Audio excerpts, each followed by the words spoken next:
could work with Mike in a coffee shop. She was there. Bueno, pues buenas tardes. Yo os voy a presentar a nuestra invitada, que es un placer tenerla aquí. Ha hecho el esfuerzo de venir desde Barcelona y es una compañera en el sentido de que viene de la militancia del movimiento ecopacifista desde hace muchos años, el movimiento antinuclear, el movimiento anti-OTAN. Fue presidenta de la Federación de ONGs por la Pau en Cataluña. Ha sido vicepresidenta de Justicia y Paz y actualmente pues, es la directora del Institut Català Internacional per la Pau, que es una institución que bien querríamos tenerla, por ejemplo, por estas tierras, ¿no? Que mantienen esa independencia y ese rigor en los análisis, al tiempo que han buscado y han conseguido la implicación de las instituciones para que no se desentiendan de estas problemáticas, ¿no? Esa conjunción del campo militante junto con el del investigador lo representa perfectamente Tika y bueno, como es una experta en los ámbitos del análisis del presupuesto militar, del comercio de armas, también de las tecnologías que se están desarrollando desgraciadamente para intentar desarrollar nuevos mecanismos de control y vigilancia de las sociedades, pues aquí la tenemos y es un placer contar con ella, ¿no? Cuando Alfonso estaba comentando que salimos de una crisis, bueno, salimos, que significa fundamentalmente una reestructuración profunda del capitalismo y también una redefinición profunda del orden social, pues la pregunta que nos tendremos que hacer es hacia dónde vamos a ir o cuál es ese nuevo orden post-crisis y qué rasgos va a tener. Y desgraciadamente no parece que sean los mejores, ¿no? Entre ellos parece que se están asentando esos rasgos fuertes de sociedad del espectáculo, que no es más que una nueva tuerca de la sociedad mercantilizada, pero también esa sociedad vigilada, que es el del control de la ciudadanía por muchos medios. Tal vez el del consumo es un medio de control social, pero también, y no cabe duda, que los gastos de orden público y militares tienen fundamentalmente este sentido. Y por tanto la pregunta no es tanto a lo mejor hacernos cuánto nos gastamos, sino para qué sirve. Y parece que por ahí van los tiros. Porque en la cuestión de la cuantificación nos encontramos también que recursos hay, siempre. Ahora que vemos todas las necesidades por cubrir y decimos ¿y dónde sacaremos los dineros? Vemos que dinero hay, por ejemplo, para esto. Porque los objetivos están bien claros y porque para cuando se pretenden satisfacer esos objetivos, pues se buscan los recursos, ¿no? La reflexión, por tanto, irá en cuanto a la finalidad y también en cuanto a la composición y cuantía de esos recursos, porque así podemos ver usos alternativos a la hora de pensar proyectos diferentes. Por tanto, como decía Alfonso, es fundamental y tenerte Tika pues es un placer y un honor. Y nada, muchas gracias por tu colaboración. Bueno, gracias a vosotros por invitarme, también es un placer estar por aquí con vosotros. Voy a entrar a abordar el presupuesto de defensa y no os voy a aburrir con conceptos, pero a veces el primero a abordar es qué es un presupuesto de defensa y qué debería contener. No entro en esa parte, ¿vale? Pero en todo caso sí que deciros por adelantado que qué partidas tiene que incluir un presupuesto de defensa, y nadie yo creo que me tachará ni de ser de ninguna tendencia, es criterio OTAN. La OTAN sí que marcó qué conceptos o qué partidas tenían que incluir un presupuesto de defensa y en el cual dice todo aquel gasto que tenga relación con defensa tiene que estar en el presupuesto del Ministerio de Defensa. ¿Y hoy qué me voy a limitar? Pues que en España el criterio de la OTAN ni se sigue, porque reparten el dinero por un montón de ministerios. La otra cuestión es, ¿hay cosas más ocultas no presupuestadas? No lo sé, no lo sé. En Grecia las hubo. Hubo muchos contratos militares que estaban escondidos en una mesa sin que afloraran en los presupuestos. ¿En España hay alguna cosa escondida? No lo sé, porque yo me limito a leer los presupuestos de defensa. Hace muy pocos días que ya se entregaron los del 2015, y son esos los que os voy a comentar, que dicen los presupuestos 2015 del Estado. Yo voy a tomar 4 aspectos, o 4 partes del... Uno será algunos elementos del presupuesto en sí del 2015. Y deciros, el Ministerio de Defensa solo consigna, diríamos, un total de 6.853 millones al presupuesto, el del Ministerio de Defensa, que es un 1,14% superior al del 2004. Los años anteriores, aparentemente, el Ministerio de Defensa iba disminuyendo el presupuesto. Y digo aparentemente porque ya llegará el otro momento en que digo, una cosa es el presupuesto que mandan al Parlamento ahora en diciembre y que será aprobado por el Congreso, y otra cosa es cuando miro y puedo mirar, y no todas las partidas, puedo mirar al presupuesto ejecutado, siempre se ve que el desvío en el Ministerio de Defensa es al alza y bastante al alza. Es decir, que hay partidas que a sabiendas ahora no se incluyen y que después a lo largo del año el gobierno cederá créditos especiales para el Ministerio de Defensa. Creo que eso es una mala práctica de confección de presupuesto. Fijaos que ya ni discuto el contenido. En lo formal, eso sería una mala práctica. Pues bueno, el presupuesto de defensa del Ministerio es de 6.854 millones de euros. El 66% de este presupuesto es para capítulo 1, para pagar salarios. En estos momentos hay 123.000 efectivos militares. De esos, 45.600 son mandos, ¿vale? Y 77.000 tropas. Fijaros que hay un mando por 1,6 de tropa, que eso, si alguien analiza una empresa o en una administración, considera que eso es un sinsentido, porque es decir, mucho mando y para hacer quién el trabajo, porque en definitiva, ¿quién hace el trabajo? Pues hay muchos jefes para la cantidad de tropa y marinería que hay.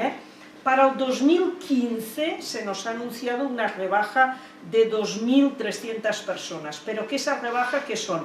Jubilaciones o no renovaciones de contratos de militares, y pasaría a ser de unos 120.000 efectivos.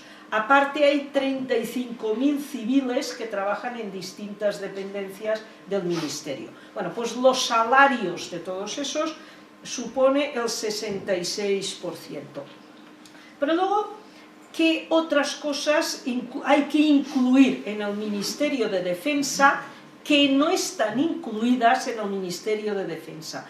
Que es el ISFAS. El ISFAS es el instituto que se destina a sufragar las mutualidades. Pues eso no está imputado en el Ministerio de Defensa. Esos son 600 millones de euros y se imputa en una categoría tan especial como otros ministerios. En el cajón desastre, pues hay un cajón en el presupuesto que dices otros ministerios, pues ahí hay 600 millones de las mutualidades. Luego tenemos también la Guardia Civil. La Guardia Civil es un cuerpo policial, pero es militar. En este caso se considera que tendría que estar dentro del presupuesto de defensa. La Guardia Civil para el 2015 son 2.620 millones de euros, que tendrían que sumarse en el presupuesto de defensa, pero que están dentro del presupuesto del Ministerio de Interior. Después tendríamos lo que llamamos las clases pasivas, las pensiones de los militares que están ya en la reserva, que ese dinero está dentro de la seguridad social y no dentro del Ministerio de Defensa. Y luego tenemos las aportaciones a organismos internacionales, es decir, la cuota, somos socios de la OTAN, pues hay que pagar unas cuotas, o hay que se participa en comisiones de desarme y hay que pagar unas cuotas. Eso tampoco está imputado en el presupuesto de defensa, sino que en este caso está imputado en el Ministerio de Asuntos Exteriores. Todo esto, si yo ahora lo sumo, tiene que ser siguiendo el criterio de la OTAN. Estos gastos tendrían que formar parte del Ministerio de Defensa y no estar repartidos en otros. Si yo hago esa suma con el criterio OTAN, el presupuesto de defensa ascendería a 13.933 millones de euros. Y ahora esto ya es cosecha propia, ya no es criterio tal, pero yo hoy también le sumo el Centro Nacional de Inteligencia, es decir, los espías. ¿Por qué lo sumo? Y alguien lo puede considerar lo que no, porque una buena parte del personal del CNI es militar, el jefe del CNI es un general militar. Y en este caso los gastos del CNI están puestos en presidencia de gobierno, entonces también lo paso a lo que le correspondería al Ministerio de Defensa. Pero luego tenemos otra cuestión, y es la parte de la deuda pública que genera en el Ministerio de Defensa. Parte de lo que diríamos los intereses a pagar de la deuda del Ministerio de Defensa, habría que imputarle ese gasto al Ministerio de Defensa. Pues eso también son otros 1.120 millones de intereses que se pagan anualmente.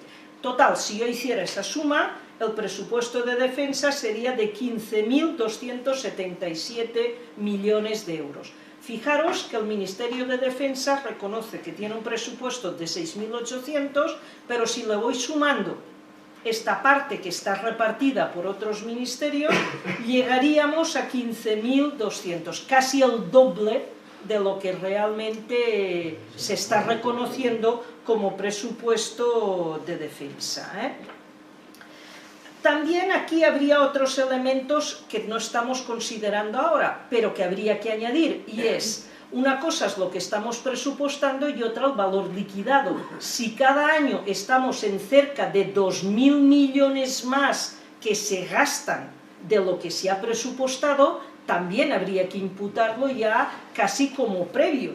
Yo creo que prácticamente, tomando una media de unos 1.400, 1.500 millones más, habría que añadirlo. Eso, yo creo que estaremos muy cerca de los 17.000 millones, lo que en definitiva se gastará en el 2015 el Ministerio de Defensa. ¿Qué práctica es lo habitual? Pues que a lo largo del año 2015, ¿qué hará el gobierno? Ir aprobando créditos extraordinarios, que en estos momentos no están considerados en el propio presupuesto. Por ejemplo, ¿qué va a pasar? ¿Qué es lo que pasa todos los años? El Ministerio tiene deudas contraídas para pagar armamentos, proyectos especiales de armamentos. Tiene unas deudas que tendría que pagar, porque los contratos estipulan cuántos millones vas a pagar a las empresas que te van a suministrar unas armas. Pues lo curioso es que nos vamos a encontrar que en el presupuesto de defensa no se contabiliza ese gasto de pago de material, simplemente han puesto que este año vamos a pagar 14 millones por los PEAs, y tú dices, pero si eso es imposible. Si los contratos estipulan un mínimo de 1.000 millones, ¿por qué has puesto que solo vas a pagar 14 millones? Esto es una manera de ocultar, de hacer disminuir o aparentar que el presupuesto es inferior a lo que será. ¿Y qué pasará a lo largo del año? Que como el Ministerio sabe que tiene que pagar seguro mínimo 1.000 millones, y ahora lo ha dejado en 14, el gobierno en 2 o 3 ocasiones a lo largo del año aprobará créditos especiales para pagar a las empresas la parte que le toca. Es como la hipoteca, ¿vale? Yo he comprado unas cosas y cada año tengo que pagar una cantidad de dinero a las empresas. Pues tiene que pagar unos 1.000 millones que no están puestos en el presupuesto. U otra cuestión que tampoco no está hecho, y eso son ampliaciones de presupuesto que se harán a lo largo del año. El otro elemento también son, sabéis que el ejército tiene misiones en el exterior, Afganistán, en Líbano, etc. Bueno, pues también nos vamos a encontrar que tampoco no están computadas qué gasto van a tener. Y una cosa es que uno dice, bueno, tenemos una catástrofe y hay que actuar, no lo tenía presupuestado, pero tengo que actuar. Bueno, si a ti se te revienta la calefacción, algo tienes que hacer, eso no lo tenías previsto, ¿vale? Pero no estoy hablando de imprevistos, Estamos hablando de gasto que sabemos que se va a tener lugar, pero que no está incluido en el presupuesto. Pues las fuerzas en el exterior no están presupuestadas. Cada año hay entre 1.700 a 1.000 millones de gasto de las fuerzas en el exterior. Pues este año pues se supone que otra vez esos 1.000 millones no presupuestados. ¿De dónde los van a sacar? En este caso no son créditos, sino que se saca del fondo de contingencias, que es un fondo que es para eso. Hay una catástrofe, hay un imprevisto, es como en tu casa que dices, bueno, tengo aquí una cuentecita con un poco de dinero por si tengo un imprevisto y echo mano de ese dinero. Pues bueno, de eso echar mano es de donde se va a echar para contabilizar gastos que no están contabilizados en el presupuesto. Yo creo que esto, fijaros que es como amañar el presupuesto para que tenga una apariencia inferior a lo que debería tener. Y es, ponemos el ventilador, repartimos dinero por otros ministerios y además no ponemos cosas que sabemos que gastaremos seguro, no las ponemos en el presupuesto. Esta sería una realidad diríamos, en la confección. Fijaros que eso quiere decir que es que el gobierno español tiene una mala práctica en la confección del presupuesto, porque no es transparente, no es claro, es ocultista, y es ocultista a sabiendas, porque además dices, digan lo que es y ya está, porque además también en este país nadie se ha puesto nunca a criticarlos tan fuertemente, por tanto dices, no entiendo por qué España hace eso, cuando otros países del ámbito europeo no lo hacen. ¿Por qué esta manía por el ocultismo? También para que os hagáis un poco de idea, es que si uno divide todo este coste, diríamos algunos indicadores, pues el gasto militar diario es de 46 millones de euros, lo que se gastaría el Ministerio de Defensa. Y el gasto por habitante son de 354 euros por habitante, lo que estamos destinando a defensa. De alguna manera, diríamos también, el gasto de defensa está en el 1,6 del PIB.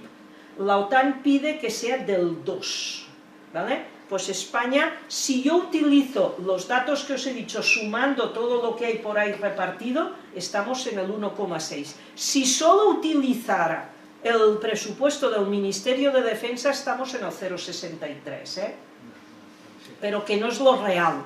Lo real es que estamos en el 1,6 más o menos. Y el gasto militar en España es cerca del 4% del presupuesto del total, ¿vale? Eso para que tengamos alguna idea. Ahora, también yo creo que es como para decir, ¿por qué ese ocultismo? Porque en el fondo el presupuesto de defensa no es tratado igual que los otros presupuestos de los otros ministerios, que esa es la parte para mí también fundamental.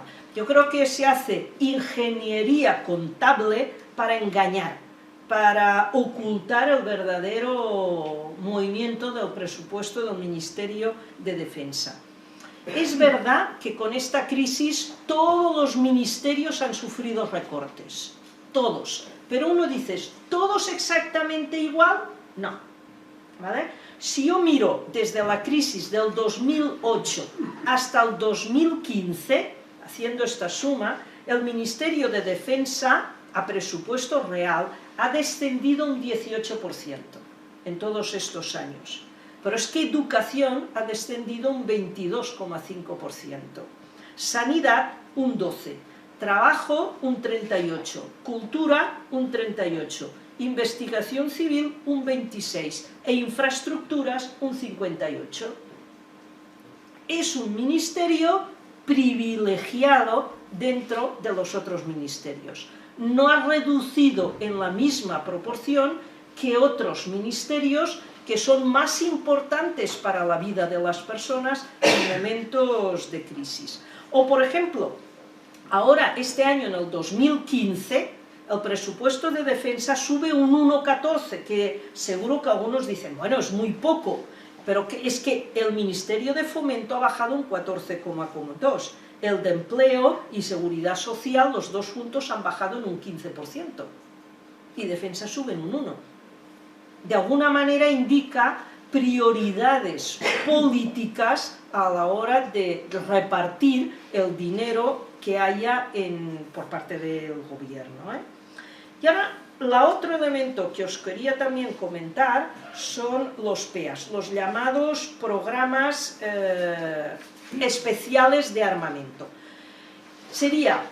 Y otra cuestión que no os voy a poner con cifras, pero también es qué porcentaje de dinero se invierte para infraestructuras comparativamente entre el Ministerio de Defensa u otros como Fomento.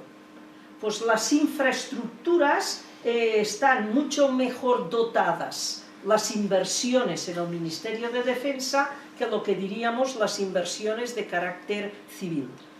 Pero quiero entrar ahora en el segundo aspecto que llamamos los PEAs, que son los programas especiales de armamento. Estos programas empezaron en el año 97. Empezaron con el presidente Aznar, aunque estaban preparados ya con anterioridad durante el periodo de Felipe González. Pero en el 97 yo creo que lo importante que después destacaré es que Aznar impuso una nueva manera, diría ya no de ingeniería contable y de creatividad contable, que eso ya fue propio de este periodo de Aznar. Estos programas consisten en qué? En que en el 97 yo creo que Aznar consideraba que debíamos de ser ricos y diseñaron un programa de adquisiciones de armamentos para las Fuerzas Armadas. Por ejemplo, adquirir 87 aviones que llamamos el Eurofighter o el F-2000. Es un avión de combate que se tienen que fabricar de entre el 97 al 2024. ¿Vale? Pues este programa en el 97 se presupuestó que tenía que tener un coste de los 87 aviones de 6.300 millones de euros. Hoy esos 87 están costando 13.596 millones de euros. Han más que duplicado el coste. Se decide en el 97 que vamos a comprar aviones. Se decide que van a comprarse 239 blindados Leopard, o 212 blindados Pizarros, o 24 helicópteros Tigre, 45 helicópteros NH-90, 27 aviones A400, fragatas, submarinos, buques, obuses. Lista, ¿vale? Esto sistemáticamente sí que podemos ver que cada gobierno firma la compra de nuevos contratos que se van a suministrar durante un periodo largo de tiempo. Se dice, pues van a durar 20, 30, 15 años, me los irá suministrando poco a poco, el cómputo del coste es tanto y en el contrato se estipula cada año me pagarás tanto, ¿vale? Eso es, entendéis que es como lo normal, ¿no?, de todos los gastos. Las cuestiones es que con el tiempo, ¿qué va pasando? Que Defensa puede pedir modificaciones en el proyecto de un arma. ¿Modifica? Sí, pero eso sube tanto más, ¿vale? Y la otra cuestión que puede pasar es, llegamos a la crisis, no hay dinero para poder pagar y cubrir aquello que me he comprometido a pagar, es decir, como si no me llegara ya para pagar la hipoteca. Y entonces, ¿qué haces? Refinanciar con las empresas esos contratos. Alárgueme usted el tiempo de pago en 10 años más o 15 años más y disminúyame lo que yo ahora voy a tener que pagar. Sí, pero eso le costará más dinero, lo que se puede decir al proyecto. Mirad, la cuestión es que estos armamentos actuales tenemos una deuda de pagar todo eso, que asciende a 36.000 millones de euros. Y este es el gran problema que está teniendo Defensa. que diríamos que es como un colapso financiero, que tiene que pagar una cantidad anual de la que no dispone. Y que cada año, cuando viene el que puedas poner en el presupuesto que amortiguo de piso, no lo pone. Y dices, coño, no lo pongo, no puedes ponerlo, es que tienes que poner, porque tienes un compromiso de pago. Y eso es lo que el gobierno después va a hacer con ampliaciones de créditos. O con otra cuestión, que no solamente tenemos ese agujero de deuda, que es muy importante, 36.000 millones es un gran problema a pagar en el Ministerio. Y es que además Morenés, en este año 2014, ha firmado nuevos contratos de PEAs por valor de 10.000 millones de euros. Es decir, que vamos incrementando. Tenemos una situación, a ver, yo creo que alguien economista de empresa diría, esta empresa está en quiebra, está en fallida, porque no puede asumir los gastos de pagos que tiene que efectuar. Pero aquí no además ni siquiera asumimos la quiebra, sino que vamos incrementando, pidiendo nuevos pagos. Y eso que es lo que le hemos llamado contabilidad creativa. Creativa, ¿por qué? Porque aquí empezábamos, los gestores dentro del Ministerio de Defensa dijeron, esta parte es muy grande. ¿Cómo hacer que dentro del presupuesto aparezca más pequeña? Vamos a hacerlo, pero con el Ministerio de Industria, que eso después entraré, eso entra como en la I+D. Vamos a dar créditos. La I+D, tú que estás en la universidad, tú haces un proyecto de investigación y te dan fondos. Te los dan, eso es como una subvención. Te doy dinero para que hagas tú una investigación. Pues mira por dónde. La investigación que se concede por parte del Ministerio se da a las empresas en forma de crédito, no de donación, de crédito. ¿Y eso por qué? Y ahí es donde está la creatividad contable, porque si te lo doy en forma de crédito, ese dinero tiene que volver a ingresar. Por tanto, en el presupuesto está como entrada, pero está como salida. Tiene las dos formas, cuando sabemos que ese dinero no entrará nunca. Después entraré un poco más. No entrará nunca, ¿por qué? Porque las mismas empresas ya consideran que no van a devolver el dinero que se les ha concedido para la investigación de nuevos proyectos armamentísticos. ¿Y quiénes son las empresas que reciben ese dinero? Las empresas que están fabricando los proyectos especiales de armamento. Son las mismas empresas que se les concede créditos para la investigación. Y es una manera de hacer como disminuir contablemente ese gasto. Y además son préstamos que se conceden a cero interés, a devolver en 20 años. Antes de pasar a esta deuda, que fijaros que una deuda que ronda 34 o 36.000 millones de euros, eso es prácticamente el 4% del PIB español. Eso es una cuantía muy elevada y muy considerable. Pero el elemento para mí fundamental es que nos hemos endeudado con unas armas que no se necesitan y con un dinero que no se tiene. Las dos cosas a la vez. ¿Por qué? Fijaros que los 87 aviones Eurofighter, que ya son 13.000 millones de los 34, ya es un buen puñado de dinero. Estos aviones de combate están diseñados entre finales de los 70, principios de los 80, y estaban pensados para combatir contra Rusia. Ya no es útil, ¿vale? Ya no es útil. ¿Por qué? Porque la forma de hacer la guerra ya ha cambiado y hace que ese aparato, ese avión, no sea ya útil. Para los nuevos esquemas de guerra, ese avión no es necesario. Y encima tenemos un lastre de pago muy elevado. Cuando acabemos de pagarlos, ya estarán caducados, ya dejarán de ser inservibles, porque también tardaremos casi 40 años, que es como la vida media, la vida útil cuando los hayamos acabado de pagar, su vida útil ya habrá cesado y encima no los vamos a poder utilizar porque no hay contexto de guerra apto para ese tipo de aviones.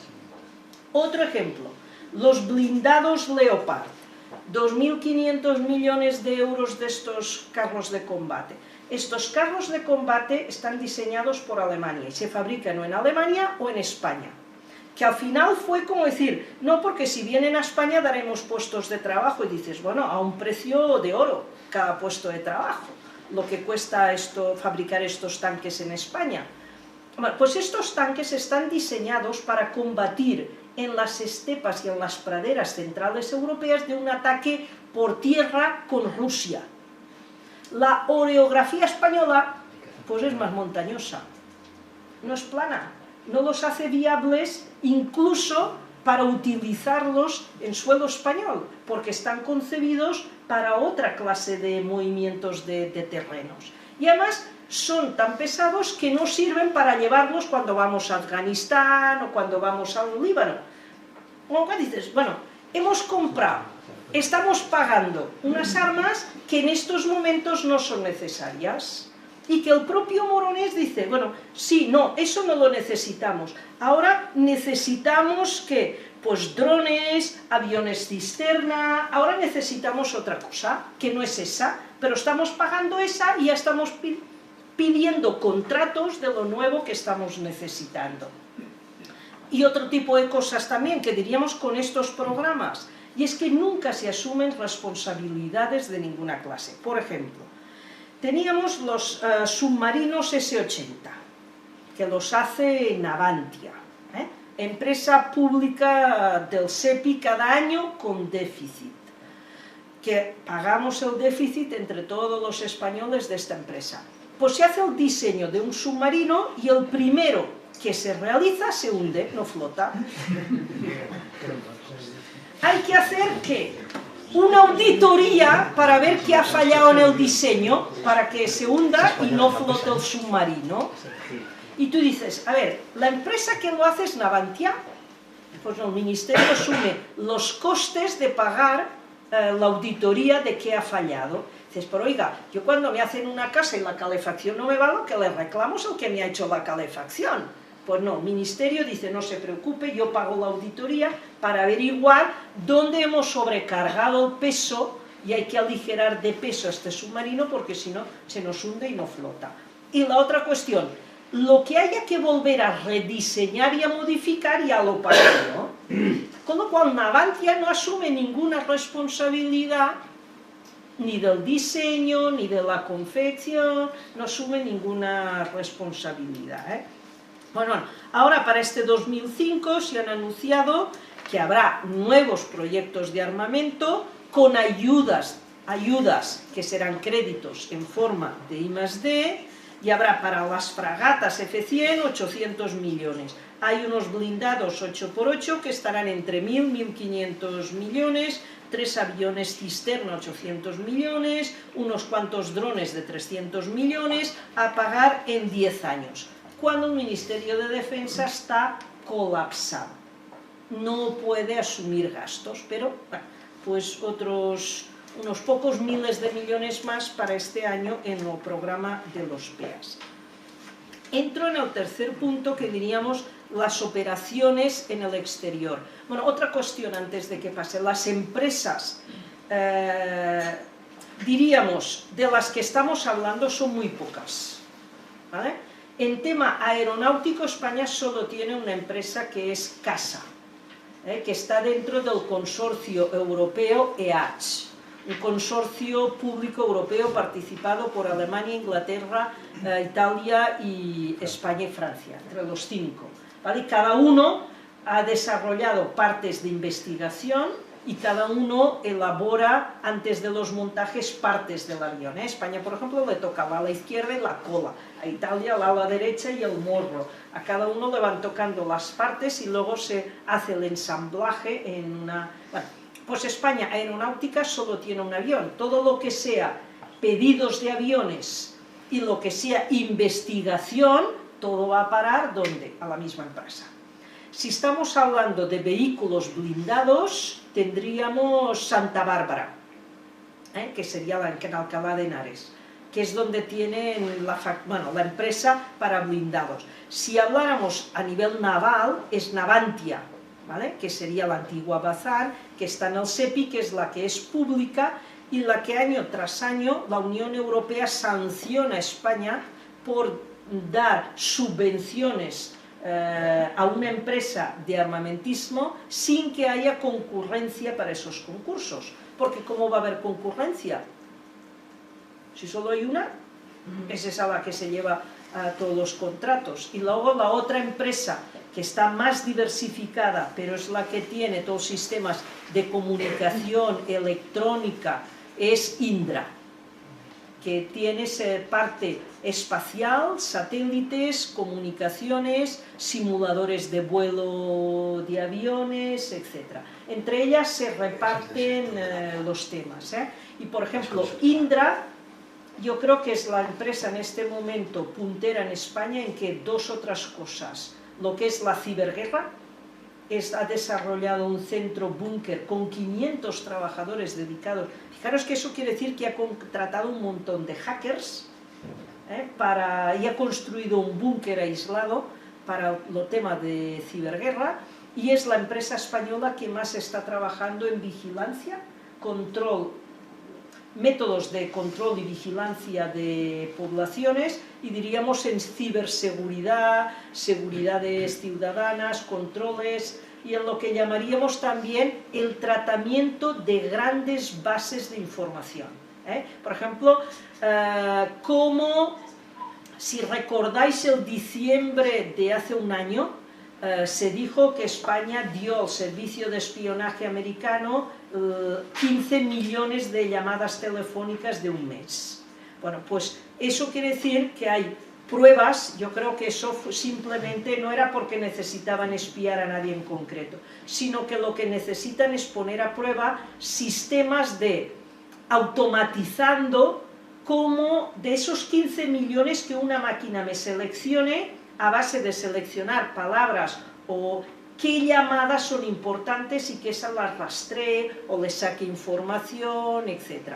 Esta Indra es de las empresas más situadas, tiene convenios con empresas de seguridad israelíes y de las que más dinero está obteniendo de la Unión Europea en estos temas de vigilancia, que es donde más... Bueno, ese es el panorama de las 4 o 5 empresas más importantes españolas, que son las que se llevan el dinero de los contratos de los PEAs, de la I+D en investigación de carácter militar. El tercer punto, que será muy cortito, son las operaciones en el exterior. Pues en las operaciones en el exterior, simplemente en el 2015 se han presupuestado 14,36 millones de euros. Y esa cifra, que todavía no sé por qué 14,36, es la misma que se pone desde el 2009. Cada año 14,36 es la cifra que pone. No son 14 justos, 14,36. Pero luego tú vas viendo que la tónica en general en los últimos años está entre 700, 800 millones de euros, lo que anualmente se destina como gastos a las operaciones exteriores. Y la misma pregunta que uno se formula año tras año.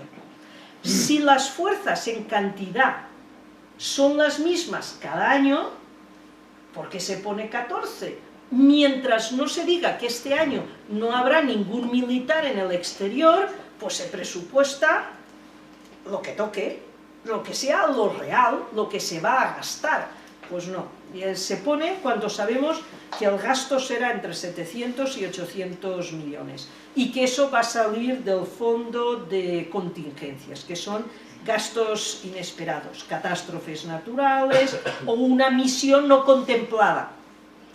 Por ejemplo, en el 2015 estallara un conflicto y la ONU pide ayuda y España dice, bueno, pues destaco a tantos militares. Eso es una contingencia evidente. Pues no, aquí no se presupuesta nada y luego pues lo vamos a ir ampliando. Y ahora entro en el cuarto punto, que sería el de la I+D, la investigación al desarrollo. La investigación al desarrollo, yo creo que tenemos que tener presente que hay I+D en el Ministerio de Defensa, hay I+D que está en el Ministerio de Industria, y que por tanto hay que sumar las dos para ver cuál es el total de la I+D de carácter militar. Y luego qué proporción tiene la militar respecto de la civil. La I+D también es verdad que desde el 2008 también ha ido disminuyéndose hasta el 2015, ¿vale? Con una diferencia, que la del 2015, en la parte que diríamos I+D del Ministerio de Industria, se ha incrementado, ha vuelto a subir en un 43%. De manera que la I+D que viene del Ministerio de Industria está en 564 millones de euros.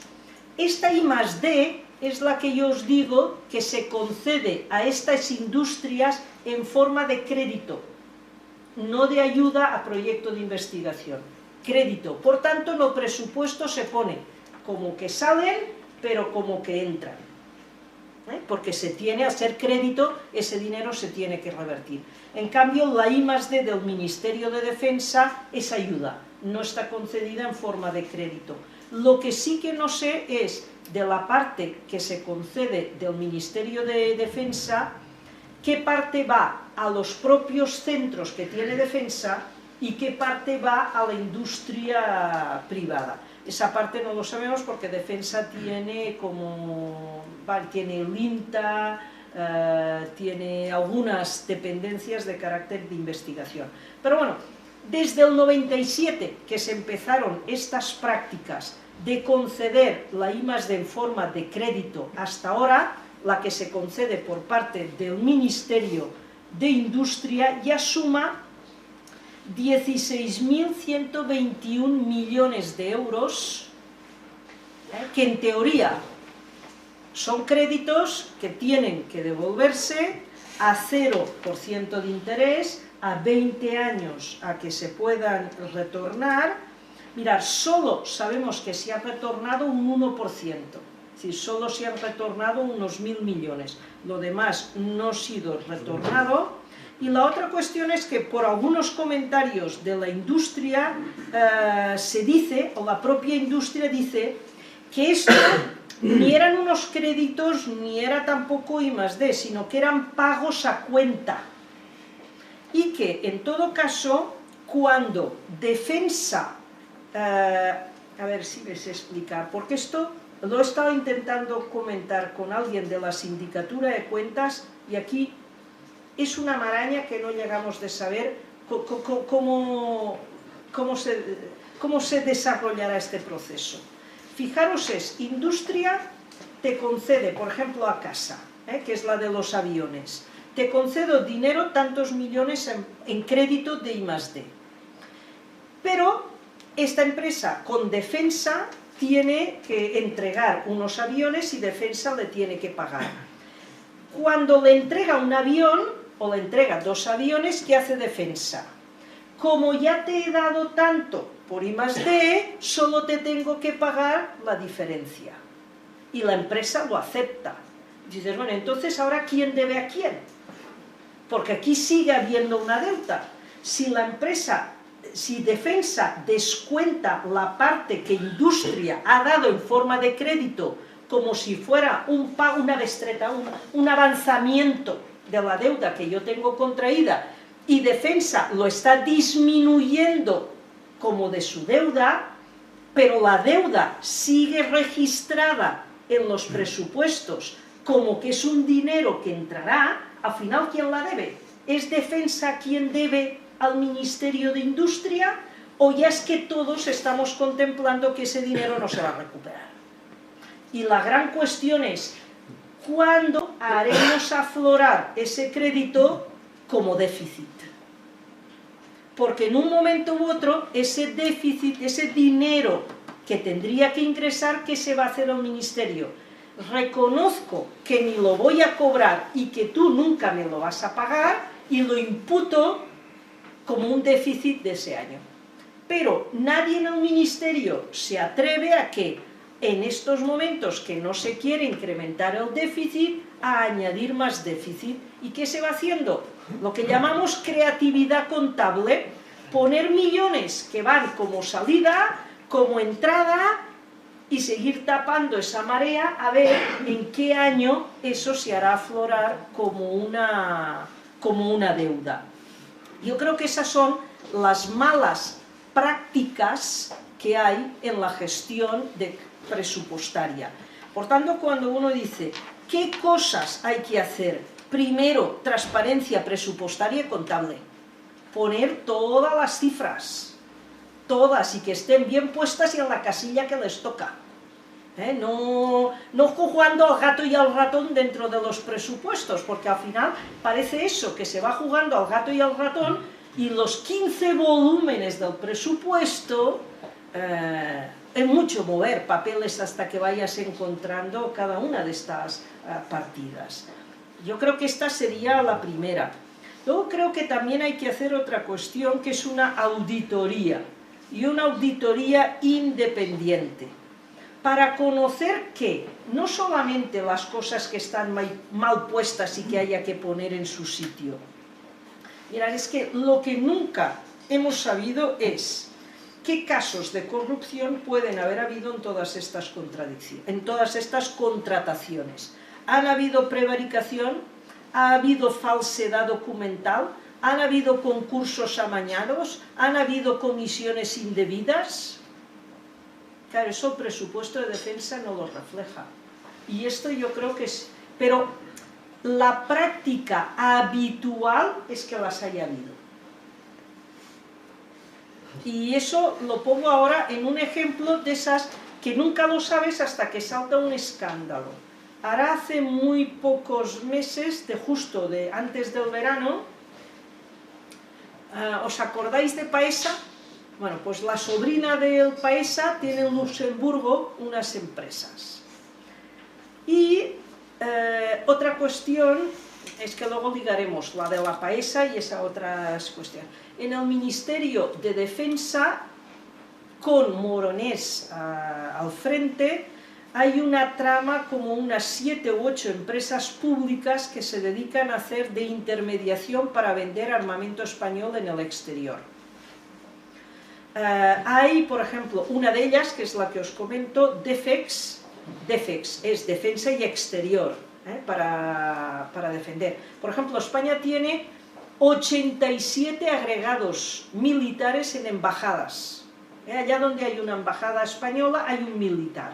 ¿Y qué función tiene ese militar? Aparte de relacionarse con otros militares, es intentar ¿qué? Vender armas. Es su rol, pues intentar colocar los productos españoles en estos países. La empresa DEFEX es una empresa que no produce, solo se dedica a ¿qué? A comercializar, que eso quiere decir que ponía en contacto entre el comprador y el vendedor. Y él, desde el producto que sale de la empresa, facilita el transporte hasta que llega al destino que sea el del comprador. La empresa comercializadora, no produce, simplemente hace de intermediario. Pues bueno, salió hace muy poco un escándalo de corrupción, los tres, el director de DEFEX y 2 directivos, el de programas y el financiero, lo que hicieron fue que unas ventas de material de antidisturbios de Angola fuera sobrevalorado en exceso, de manera que el gobierno angoleño pagó muchísimo más y 34 millones fueron desviados para que entre ellos 3 y el general angoleño se repartieran el dinero. Es decir, comisiones ilegales. Y ahí lo que se dijo fue, uno, que esta empresa ya cobraba el 25% de las transacciones. Y dices, coño, una comisión. Pero en ese caso, el ministerio ya tenía claro que DEFEX, sus ingresos económicos era de cobrar el 25%, no sé si al fabricante o a medias, entre el comprador, pero en este caso quiere decir que quien paga es la fábrica. no el que los recibe, porque el que los recibe ya negocia, eso a mí me cuesta ¿cuánto? Tanto. Y ahora la empresa tiene que distribuir tanto de fabricar, más tanto que le pago a Defex, más tanto que le... Pues esta vez se les fue la mano y la comisión fue del 350%.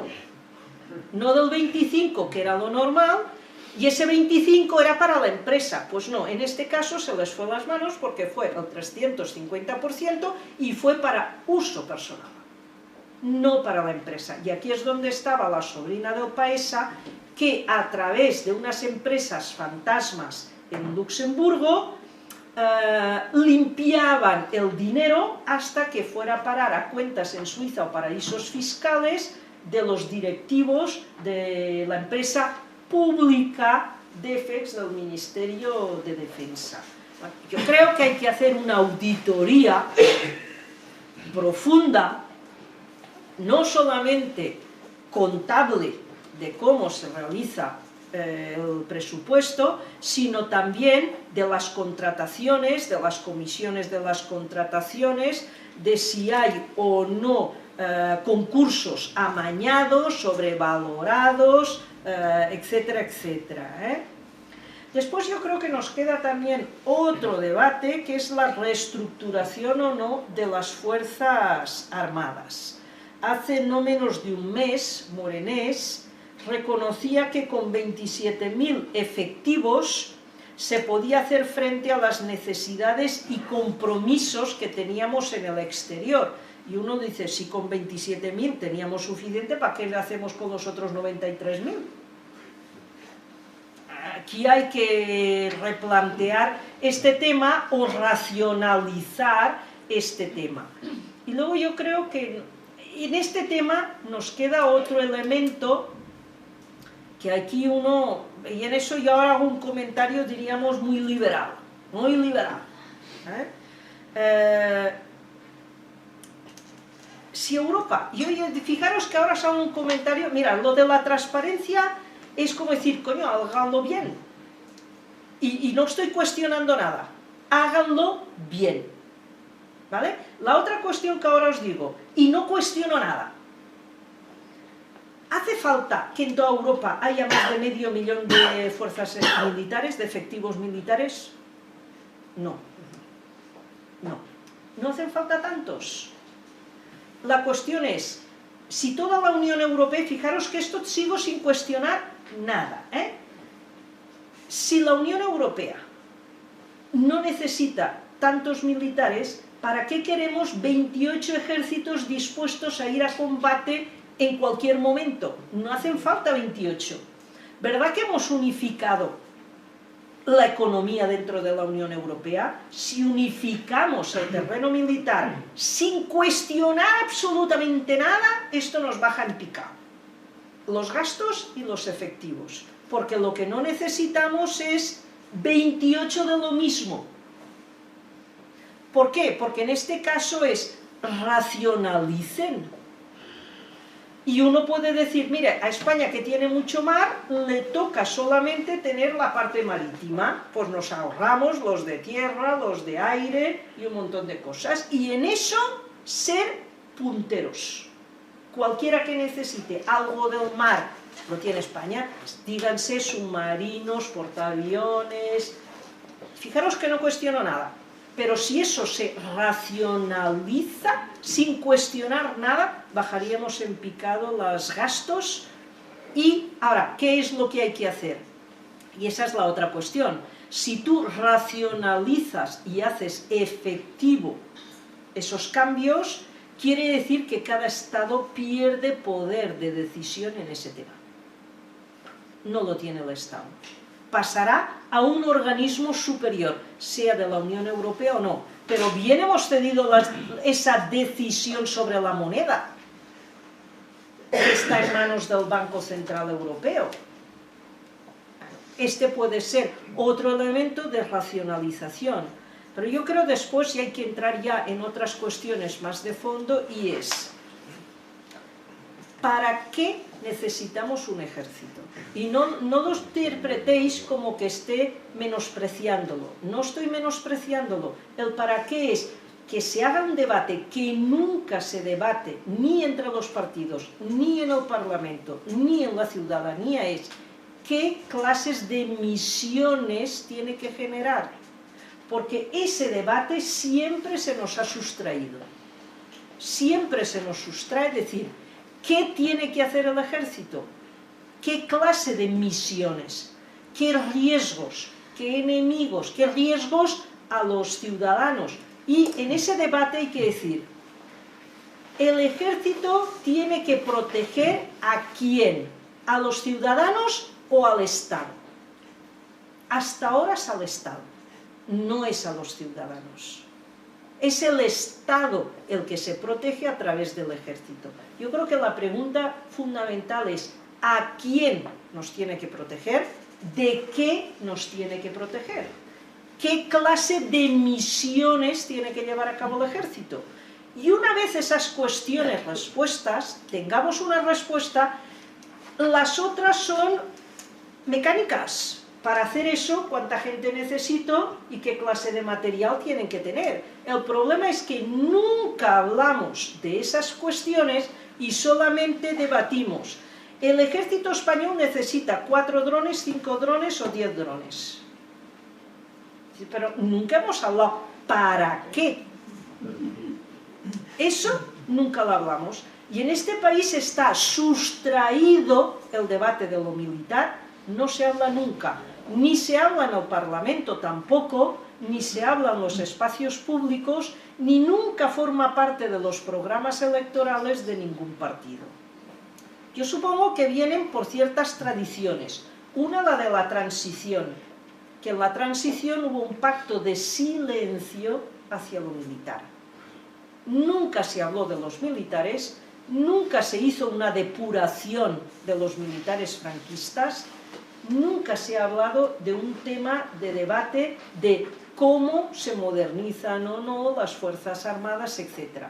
Yo creo que el otro elemento, que ya no solamente ese silencio de la transición, que nunca nadie ha roto, parece que todavía sigamos en ese pacto de silencio, viene determinado porque las exportaciones de armamento español son legales, salen con autorización del gobierno de España, pero la otra cuestión es que están sometidas a secreto oficial. Son secreto de Estado. El Parlamento no puede saber qué se autoriza hacia el exterior, qué autorizaciones de armamento tiene. Yo creo que es el conjunto de esa opacidad que hay que nos lleva a que es un tema del que nunca se habla y en el que resulta incluso difícil decir es desorbitado, no es desorbitado, y luego yo creo que hay otros errores de carácter político también eminentes. Y es que, ¿cómo aplica o ha aplicado las reducciones de presupuesto en el Ministerio de Defensa? Fijaros que yo creo que se ha hecho la mala política que a veces hace un padre de familia en casa. Si son 3 hijos y tengo 3 billetes de 5, pues un billete de 5 a cada hijo. Mira, ya me evito problemas, ¿no? Pues aquí, ¿qué se hace? ¿Tengo que recortar? Pues equitativamente, para tierra, mar y aire os quito lo mismo. Eso no es una manera de gestionar un presupuesto. No es una manera, porque entonces no hay prioridades políticas. ¿Y eso qué conlleva? Pues conlleva a que ni el ejército de tierra, mar o aire puedan ser operativos. Porque qué dificultades tienen, y eso es verdad también, están tan ahogados de dinero que como no hay dinero para combustible, pues se eliminan a hacer prácticas. Y tú dices, por eso no tiene sentido, porque dices, a ver, ¿qué podrías decir? Miren, en los nuevos contextos de guerra no vamos a desplazar militares de tierra. Pues mira, ponemos en un almacén todos los tanques, ni hacemos mantenimiento, ni hacemos pruebas. Pero ¿la aviación va a ser necesario? Pues ahí no hacemos reducciones. Actúen con sentido de qué aspectos en nuevos contextos vamos a tener, ahí no se aplican reducciones, y otro, mira, no es que te reduzco, es que nada, tú hibernas. Hasta nueva época tú hibernas. Y en este momento, pues que de tierra no haya nada, de mar algo, y aire pues no lo tocamos. Eso sería aplicar raciocinio en las decisiones, y tampoco no hay raciocinio por parte. Con lo mismo también que os decía, raciocinio entre mandos y tropas. A ver, yo creo que es desmesurado que haya un mando por cada 1,6. No llegan ni a 2. Supongo que algún que otro día hasta debe de haber pelea de quién manda con quién, porque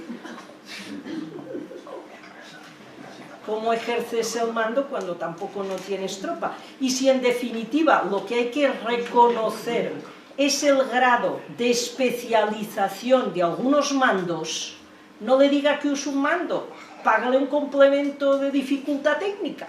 Yo qué sé, invéntese alguna cosa, pero que no tenga que ser como un mando.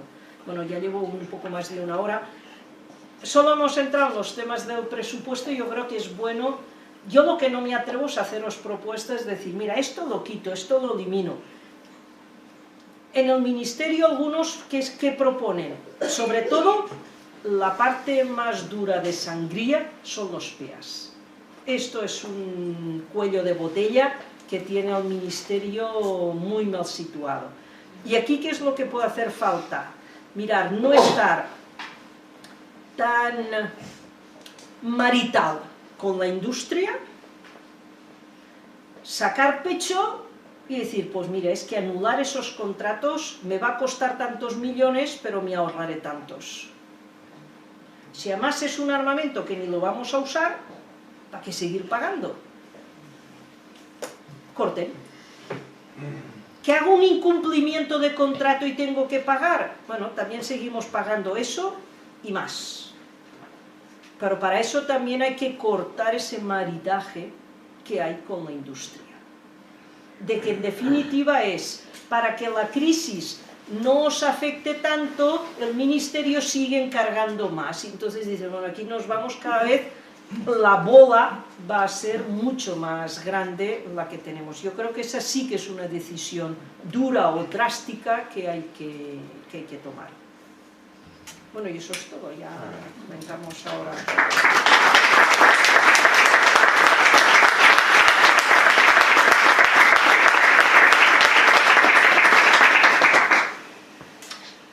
Bueno, pues vamos a abrir, yo creo que no tanto un turno de dudas, porque dudas, a pesar de toda la opacidad, nos lo has dejado bastante clarito, meridiano. Hombre, siempre surge la duda de si el pequeño Nicolás está en el Centro Nacional de Inteligencia y qué partida se lleva, pero vamos, aparte de esos pequeños detalles, casi todos nos los has resuelto o nos lo has reencarrilado, ¿no? Y además nos has dado algunas pistas para el debate más político, para tratar de incorporar un poco de racionalidad a lo que vemos que es completamente irracional, ¿no? Y eso que es el único sector, además, que tiene un Centro Nacional de Inteligencia, que si no lo tuviera, ya esto sería la leche, ¿no? Bien. Hacemos turnos de 2 o 3, lo agrupamos mejor. Fermín, vete diciéndolo, luego vas tú y contestas el bloque de central, si te parece. Hablo yo.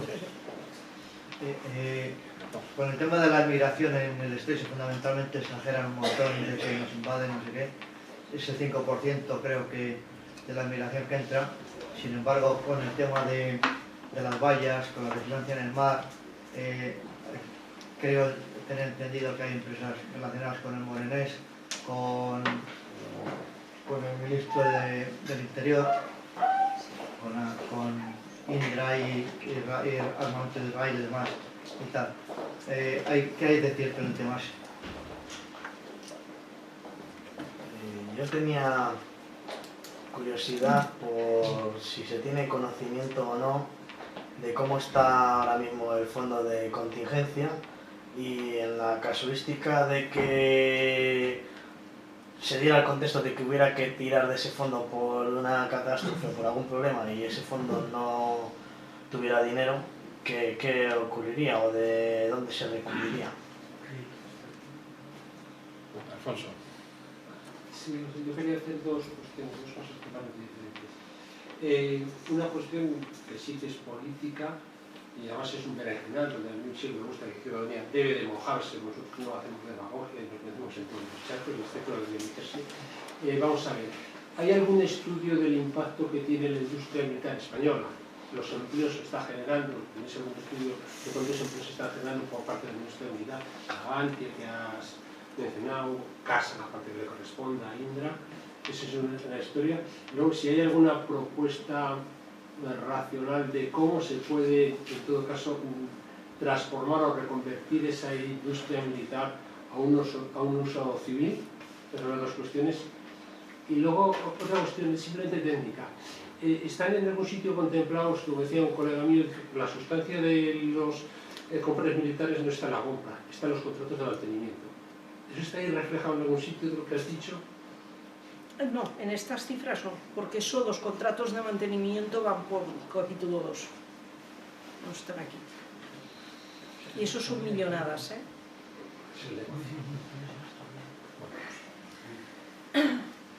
Yo con lo de estas empresas, algunas empresas, por ejemplo, que son, estoy pensando en las vallas de Ceuta y Melilla, son empresas, si tienen algún interés para, no está en sí en la valla, sino que Indra, su negocio está, por ejemplo, en los radares de vigilancia que no están ni en la misma, estarán en Algeciras, están en la península, pero por infrarrojos, por cámaras, por satélite, son los que controlan qué movimientos hay de uno u otro. Y ahí Indra sí que tiene pues, parte del negocio. Y ya digo que Indra, todo lo que son sistemas de seguridad, de vigilancia, etcétera, quien ha sido puntero en el mundo ha sido Israel, y casi todo el mundo se nutre y trabaja con otras empresas de Israel. Y la otra, porque Israel la única manera tiene, porque no puede acceder al dinero público de la Unión Europea, no puede porque no forma parte, pero si tú estás en un proyecto aliado con otras empresas europeas, sí que puede. Y aquí es donde algunas empresas israelíes entran. Y en cuanto a las cuestiones de vigilancia marítima, en este caso yo no creo que no son las de migración, son eminentemente, no están para las migraciones de personas, sino para el control de, ¿cómo se llama esto?, los piratas. Narcotráfico. No, piratas. Ahí es, la parte más gruesa se nos va con los piratas en las costas somalíes. Ahí es donde hay más, porque es la única vez que el ministerio consideró, yo es la única vez que he visto a los militares diciendo: nosotros no nos toca preservar la economía privada de armadores atuneros, no es misión nuestra asegurar el negocio de estas empresas. Dijeron que el estatuto militar prohíbe hacer esas tareas, entonces el Ministerio de Exterior formó a una empresa, Segur Ibérica, formó a una parte de personal de Segur Ibérica, que es el que se persona en los atuneros delante de esas costas para no permitir, bueno, para impedir que haya piratas que intenten secuestrar el barco. Pero fijaros que uno dice, bueno, los piratas son esos o los piratas somos nosotros, porque estamos en los bancos atuneros de la costa de otro país. Y aquí acaba siendo, porque se ha formado personal de Segur Ibérica con armamento pesado, dotado por parte del Ministerio de Defensa. Y la otra cuestión es que los armadores solo pagan el 25% de ese gasto. Lo demás se paga a costas de la administración pública. Fijaros que de una manera de decir que esa pesca goza de subvención cada uno de esos atunes que se están pescando en esa zona. Y aparte de la pesca, diríamos, de la seguridad privada con la que se dota ese armador, que además son barcos que no vienen para España, suelen tener la base en Madagascar o en las Seychelles, no vienen después hacia aquí, Ya la bandera y la tripulación ya deben de ser multicultural. Creo que ahí es donde hay más. También hay misión militar de la Unión Europea para... Se habla de los piratas, pero fijaros que yo os he puesto énfasis en los atuneros, pero eminentemente la misión militar es que por ahí pasan todos los buques petroleros que están pasando desde el canal de Suez, que salen desde esa zona, van a dar la vuelta por África, y esa es la zona de mayor... Eso en términos de seguridad será seguridad en el transporte de mercancías vitales para la Unión Europea. Y ahí hay una misión de la OTAN y de la Unión Europea, pero es seguridad en el tránsito eminentemente de petróleo en esa zona. Claro, luego, lo más visible es hablar de los atuneros, pero eminentemente es esto. La cortina de humo. Exacto. Y los fondos de contingencia, es que tampoco, yo no sé ni en cuánto final, en cuánto están dotados, porque eso es... y a veces los fondos, hay fondos que nunca se sabe ni lo que hay, ni lo que se gasta, ni lo que se...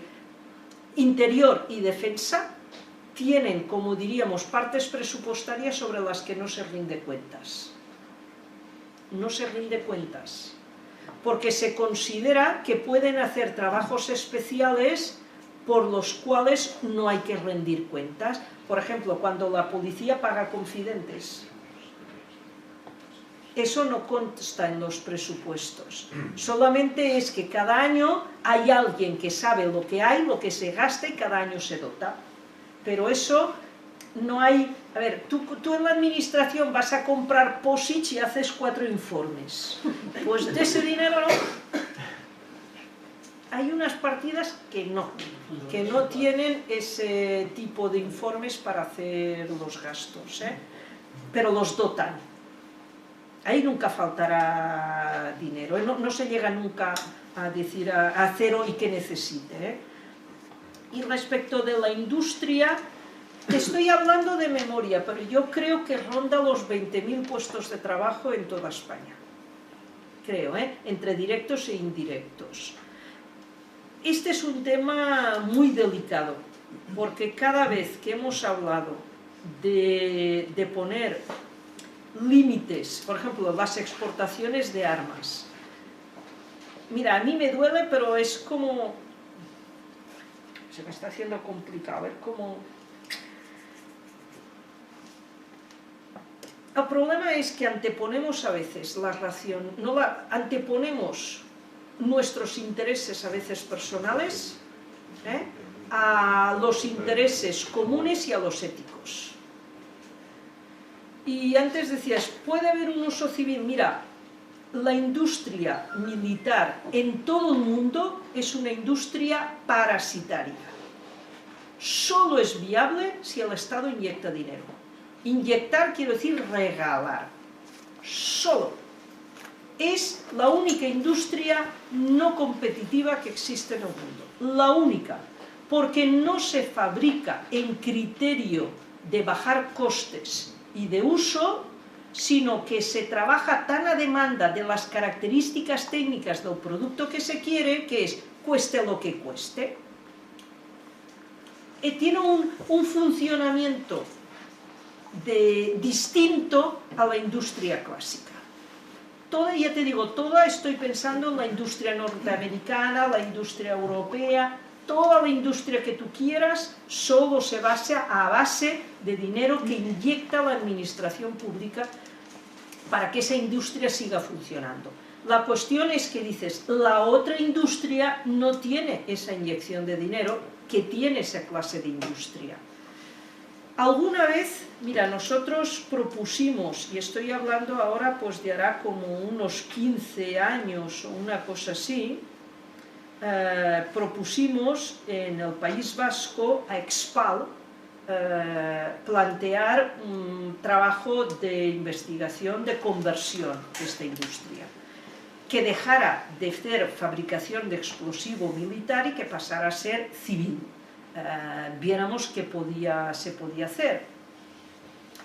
y recuerdo Gamesa, que eso se hizo en La Coruña y ha sido ahora de las fábricas más importantes de aerogeneradores.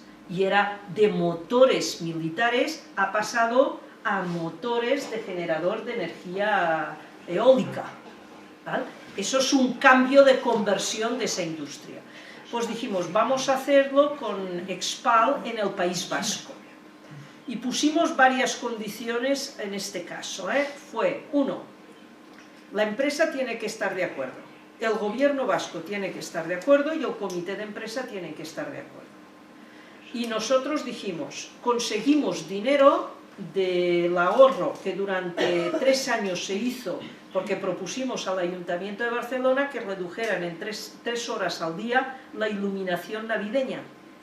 Dijimos, no se gasten el dinero, pónganlo en unos fondos, y el Ayuntamiento dijo, bueno, pues hacerme un proyecto de ese dinero en que lo vamos a gastar. Y nosotros dijimos, presentamos un proyecto de convertir Expal de industria militar a industria civil. Ganamos el proyecto y dijeron, tenéis el dinero para hacer ese proyecto. Después invitamos a la universidad para que la Facultad de Químicas y la Facultad de Económicas propiciaran 2 tesis doctorales sobre eso, con lo cual decíamos, tenemos personal formado para hacer una propuesta a la industria. La empresa aceptó, el gobierno vasco aceptó y el comité de empresa no aceptó. Y en este caso los sindicatos se negaron porque era decir, su razonamiento fue, es que le estamos haciendo el trabajo a la empresa y esa propuesta tendría que ser de ellos. Experiencia, a los 3 años del comité de empresa rechazarlo, la empresa ha cerrado. No es fácil, porque además tú vas a ver que incluso aquí estamos en la sede de Izquierda Unida, yo lo entiendo, sois trabajadores. Pues los trabajadores de Cádiz, cuando en Navantia va mal, ¿qué hacen? Salir a la calle pidiendo más contratos. Militares, ¿qué más da? Yo lo que quiero es trabajo. Tanto me da si lo que voy a producir es para matar o no es para matar. Esa es la realidad. Y ese es un trabajo difícil de hacer. El comité de empresa se negó. El sindicato a Madrid del sector químico estaba de acuerdo. No es un tema, yo sé que no es un tema fácil, no es un tema fácil, porque la otra cuestión es que mis experiencias en números indican, con el aporte económico que hace el Estado a estas industrias, con ese mismo dinero, otra industria saldría a flote. Pero esta es una industria parasitaria, solo vive del Estado. Solo. Y por eso hay las puertas giratorias, los intercambios, militares que pasan a tener cargos directivos en la empresa, ministros que pasan y vienen de la empresa al ministerio. ¿Ahí hay una pregunta? Sí. Es que se me ocurren bastantes cosas a lo largo de su exposición. En primer lugar, de las partidas que ha dicho que no contemplan los presupuestos, hay algunas que necesariamente debería contemplarlas, otras que resultan mucho más explicables. Por ejemplo, los gastos pasivos, los fondos pasivos en todos los ministerios están fuera del capítulo del correspondiente ministerio. Pero habría muchas cosas que ver. Existía por lo menos una partida en los presupuestos generales del Estado que se llamaba gastos de diversos ministerios, que al final podían tener una aplicación a cualquiera de las finalidades que el gobierno propusiera y que entraban también en el juego de los grupos parlamentarios para las enmiendas en relación con los presupuestos. Otra cuestión que me ha suscitado también es lo del secretismo. Efectivamente, muchas cosas de la industria militar y de los presupuestos militares no se conocen. Yo creo que últimamente se creó en el Congreso una comisión oficial de secretos oficiales y siempre ha estado creada. No fue de creación hace 8 o 10 años, Claro, cuando lo pusieron como secretos oficiales. Y no sé si esa comisión de secretos oficiales del Congreso recibirá información también sobre las cuestiones reservadas del... Lo pueden a solicitud. A solicitud, bueno. Los programas especiales de armamento, eso condiciona muchísimo y de los compromisos de unos gobiernos a otros. Eso explica, por ejemplo, el caso absolutamente singular de una persona que sirvió a 3 gobiernos absolutamente diferentes, que fue subsecretario de Defensa con el último gobierno de UCD, que el PSOE de Felipe González lo mantuvo como secretario de Defensa, subsecretario, luego la ascendió a secretario de Estado y en el primer gobierno de José María Aznar fue ministro de Defensa. Eduardo Serra. Eso es, efectivamente. Las cuestiones relativas a cómo se tratan los temas militares, pues todavía recuerdo yo en octubre del año 86 el revuelo que se preparó en el Congreso porque un partido minoritario, cuyo grupo parlamentario yo estaba, solicitó que en la Comisión de Presupuestos, donde comparecían todos los altos cargos de la Administración para dar cuenta de cómo iban a administrar el presupuesto asignado, se pidió también por primera vez, que nadie se había atrevido a ello, la comparecencia de los altos mandos militares de los 3 ejércitos para que como unos funcionarios más de la Administración española dieran cuenta. Se preparó un revuelo tremendo y al final no pasó nada. Dentro de la absoluta normalidad, se generalizó para años siguientes. Y de toda la exposición, a mí me parece que la verdadera madre del cordero está al final, en diseñar cuál sería la visión de nuestras Fuerzas Armadas, para qué las queremos y, en consecuencia, qué dimensiones deberían tener y cómo deberían comportarse. Esto es el verdadero kit de la cuestión y lo que nos debería llevar a quienes nos sentimos interpelados o comprometidos con todas estas cuestiones a pedir o a trabajar porque hubiera un ejército muchísimo más reducido en número, especializado y con unas misiones concretas. No podemos ser tampoco ángeles y no podemos desconocer que, por ejemplo, en estos momentos España, la amenaza del Estado Islámico que preocupa a todo Occidente en general, lo tenemos en Libia y por lo tanto son cuestiones que debemos... Pero habría muchísimas otras cuestiones a lo largo de la exposición que me ha parecido interesantísima, pero quizá estas son algunas de las más importantes. Los riesgos, un momento. El Estado Islámico, por ejemplo, o el islamismo radical, es un riesgo. ¿De acuerdo? ¿Cómo se afronta? Inteligencia, que quiere decir espionaje, seguimiento, pero también eso hay que controlarlo, porque tenemos otra dificultad, que es la que intentaba poner de manifiesto con las vigilancias. Si no preservamos ciertos derechos, podemos, bajo el decir, vamos a controlar, porque fíjate que eso, ¿sabes qué quiere decir? Y eso es terreno policial y no militar. Policial. Por tanto, hay que separar. ¿Para qué sirve el Estado contra el Estado Islámico? Para nada. Para nada. Para echar bombas, que lo único que crea es más. Pero ¿qué le toca aquí a la policía? Investigar y seguir a los musulmanes de aquí, detectar quiénes son los más fanáticos, hacer mucho seguimiento de Internet, que quiere decir quién entra en qué páginas, categorizar poblaciones de riesgo, y todo eso es muy delicado, porque aquí estaríamos en una línea muy débil de hasta dónde podemos vulnerar los derechos de las personas en aras de prevenir que puedan haber atentados. Y tú dices, ese es un riesgo, ¿hay que aceptarlo? Sí. Hay que poder poner medidas también preventivas, hay que trabajar. Y la otra cuestión, esa sería una medida policial, no militar. Pero pueden haber otras medidas. El gobierno aquí está pagando todos los profesores de religión católica. ¿Por qué se permite que el imán lo pague Arabia Saudí? Cortemos con otras fuentes de financiación radicales. Paga tú a imanes moderados. Crea aquí o potencia una escuela coránica que no la pague Arabia Saudí o Qatar. Entonces promociona aquí un islamismo distinto. Y eso es una medida política. Pero en cambio, ¿dónde se pone el riesgo de terrorismo? En la seguridad militar. Y es donde no toca. Por eso yo creo que es importante partir qué riesgos tenemos y cómo hay que afrontarlos. Porque si no hay una inercia que a veces uno dice, ¿cuántos riesgos tenemos que sean de ámbito militar? Casi ninguno. Casi ninguno.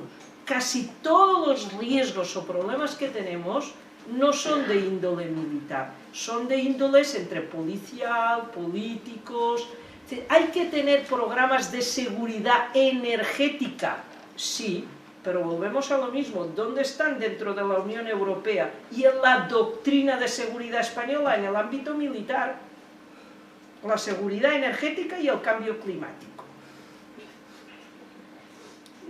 Forman parte.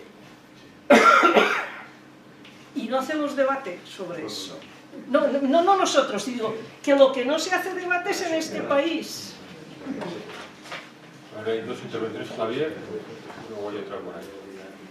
Sí, a ver, una consideración y una duda. La duda es técnica.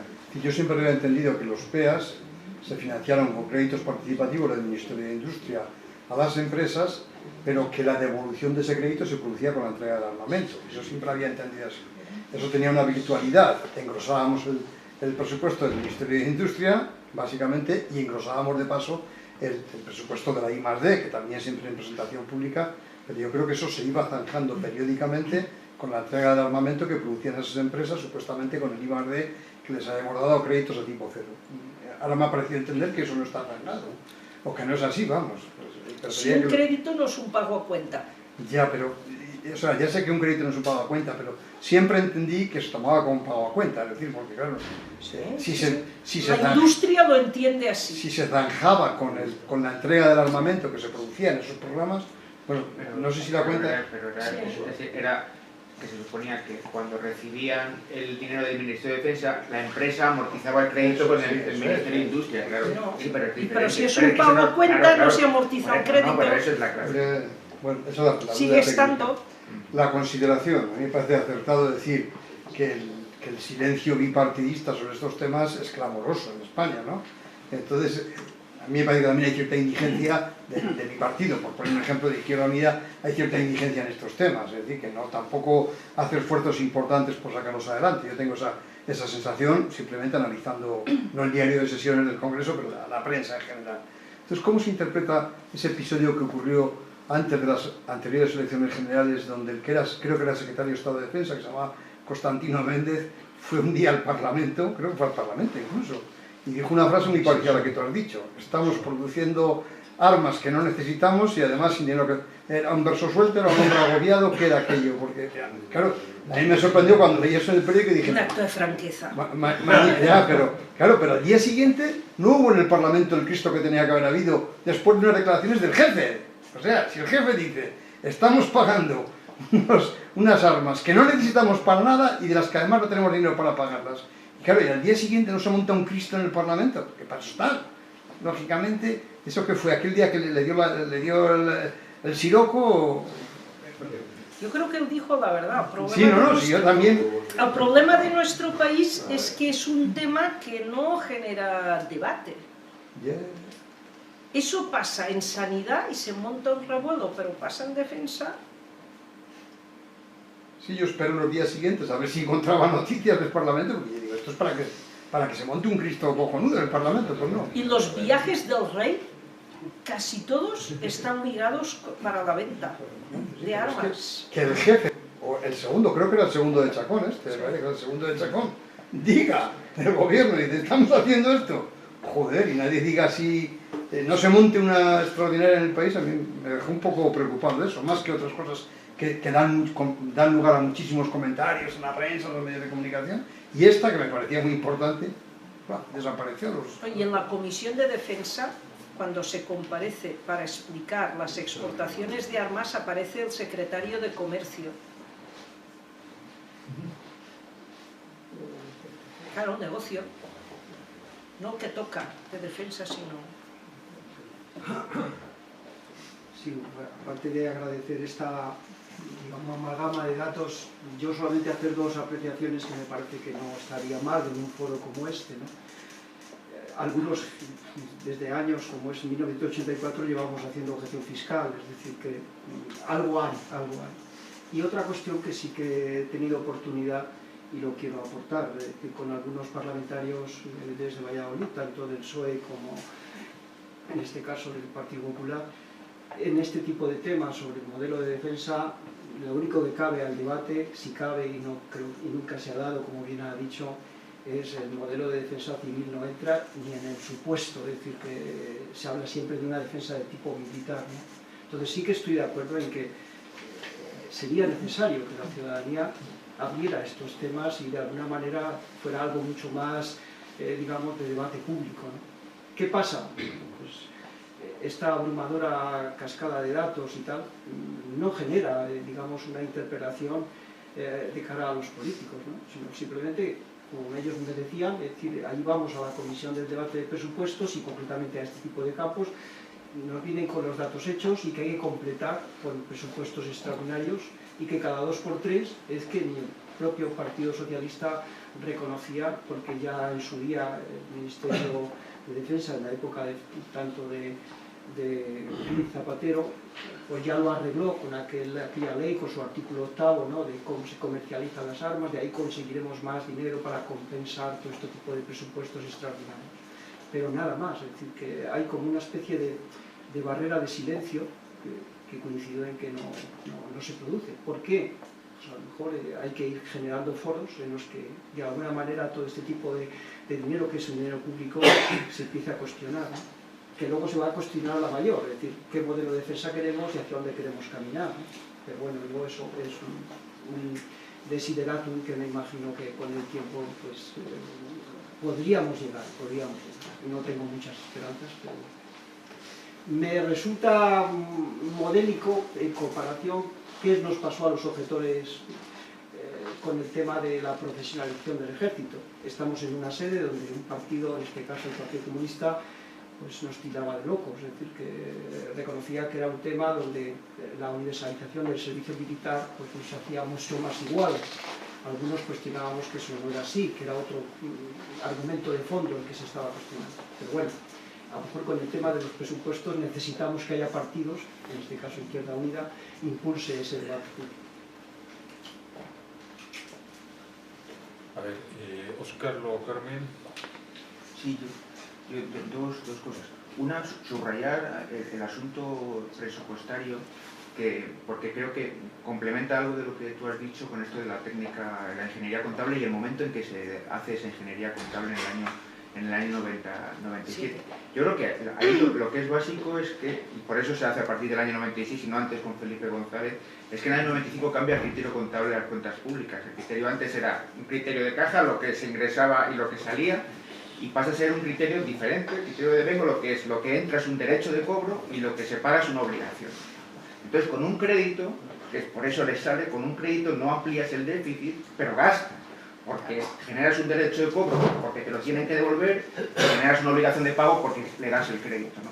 Entonces, claro, esto en ese contexto es mucho más grave, porque en ese contexto se estaba intentando cumplir con el déficit público, con los criterios para entrar en la Unión Europea, y el único, o de los pocos, campos en los que aumenta el gasto de manera muy importante con esa técnica contable es el asunto militar. O sea, es que es casi más para más INRI, ¿no? Para más INRI se crea ese criterio y el único beneficiado fundamentalmente por la vía del crédito es el sector militar, ¿no? Entonces, bueno, era simplemente para complementar porque me parecía una cosa un poco surrealista, ¿no? Y luego una pregunta, desde así tu trayectoria ya de muchos años en estos asuntos, ¿no? ¿Qué reflexión se hace en el movimiento pacifista, bueno, en el movimiento, en el pensamiento antimilitarista, sobre el papel de los ejércitos, de lo que fue la reflexión hace 20 años, 25 años, y de cómo se está enfrentando ahora mismo este asunto en estos nuevos escenarios que tú planteabas, ¿no? de conflictos, sobre el papel, ¿no? Yo veo que hay cambios que están en marcha y que serán muy profundos en el Ministerio de Defensa. porque empezamos a ver que lo que diríamos, la división que teníamos muy clara de policía es seguridad interior a las fronteras, ejército hacia el exterior de las fronteras, eso se nos está desdibujando. Cada vez más, interior y exterior está mucho más difuminado, porque elementos como el islamismo o el terrorismo nos rompen el esquema exterior-interior. ¿En qué? Pues que tienes ahora varios miles, unos dicen 15.000 y otros dicen que 2 o 3.000, europeos jóvenes que están en la yihad y que estos vuelven. Es decir, hay un movimiento, y después que incluso si tú te fijas en los actos terroristas que más nos conmocionaron, como las de las Torres Gemelas, pues eran europeos, islámicos, pero formados en las universidades de aquí, estudiantes.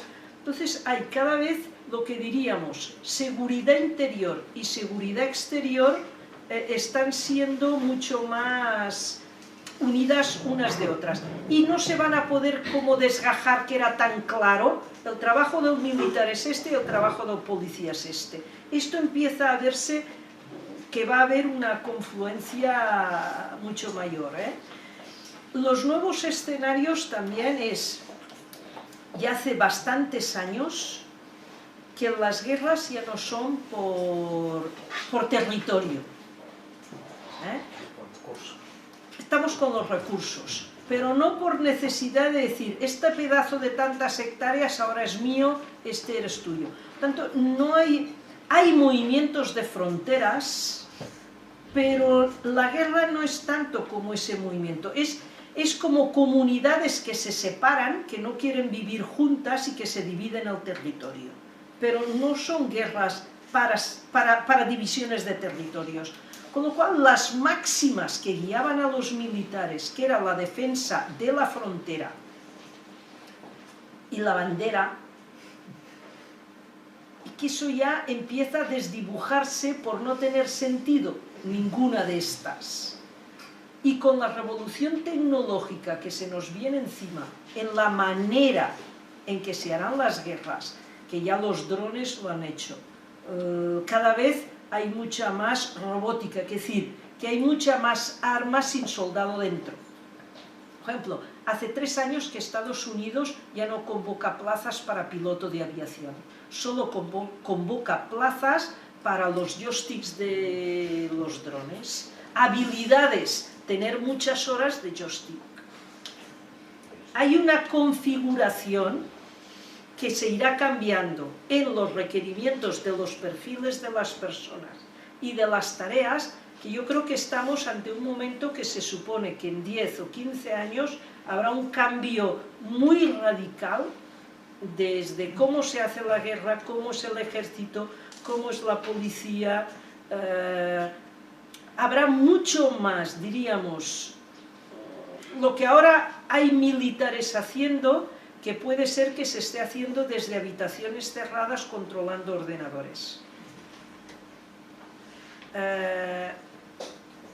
Las centrales nucleares de Irán fueron paralizadas por un virus. Todo el mundo tiene claro que ese virus salió de Israel y Estados Unidos. Los ordenadores de Georgia, antes de que, si os acordáis, hará 3 o 4 años el conflicto de Georgia con Rusia, Rusia puso virus en todos en los servidores más importantes de Georgia. Ese tipo de intervención atacando los centros neurálgicos, económicos, energéticos, bancarios, forma parte de la guerra. Entonces, ya no todo es la guerra de lanzar bomba. Hay otras formas en las que se va desarrollando la guerra, y tú vas a tener ahora pues un hacker porque es de defensa. Pero me da la impresión de que Óscar estaba planteando, ante estos nuevos escenarios en el que la guerra no es convencional, las intervenciones no son convencionales, el movimiento pacifista, la concepción ¿qué lectura está dando y qué respuesta, ¿no? Porque lo que nos está sugiriendo es efectivamente lo que señalábamos antes de que vamos hacia la sociedad vigilada. Entonces, necesitamos también saber que claro, toda la tradición del pensamiento del movimiento pacifista tiene que ahí estar un poco a lo que nos viene encima, ¿no? Y creo que iba por ahí la pregunta, ¿no? Está teniendo pocas salidas, ¿eh? Hay algunos muy radicales, muy poquitos, muy minoritarios, pero más procedentes yo creo que de los ex-MOCs, del movimiento de objeción de conciencia, que estos, la posición que toman en, oiga, aquí nada, ni policía ni militares, todo eso cerrado. Y ahora aquí caben las interpretaciones que uno dice, yo digo, mira chico, yo eso lo veo demasiado radical, porque, a ver, cerrado, y dices, yo creo que hay que establecer otra clase de propuestas, porque dices, mira, yo salgo a la calle y digo, policía, ni prisiones y militares, todos a casa y a la calle, y digo, bueno, ¿y cuando te roben el bolso qué? Porque la gente sigue pidiendo la policía. Y entonces hay otro que estamos situados como diciendo, a ver, ¿qué clase de acciones podemos ir llevando a cabo? Entonces nos hemos involucrado en qué? En ciertas campañas, por ejemplo, de armamentismo. Nos pusimos en la de las minas y las de las bombas de dispersión, y ahora estamos entrando en qué? En dos clases de campaña.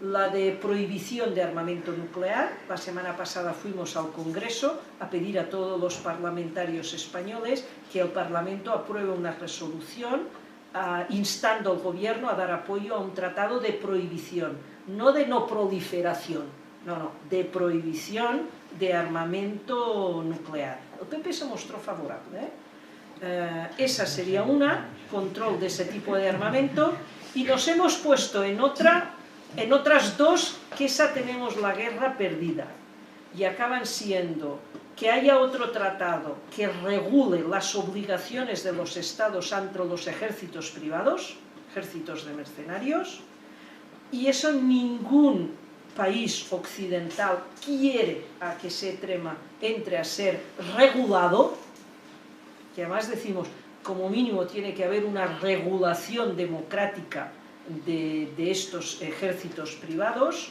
Esa batalla la tenemos perdida, seguimos dándola, pero la tenemos perdida.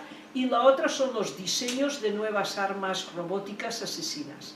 Y también la estamos teniendo perdida, porque desde Estados Unidos y la Unión Europea ven que su fuente de negocio importante puede ser el desarrollo de ese nuevo tipo de armas, que son los países que disponen de nuevas tecnologías para poderlas desarrollar.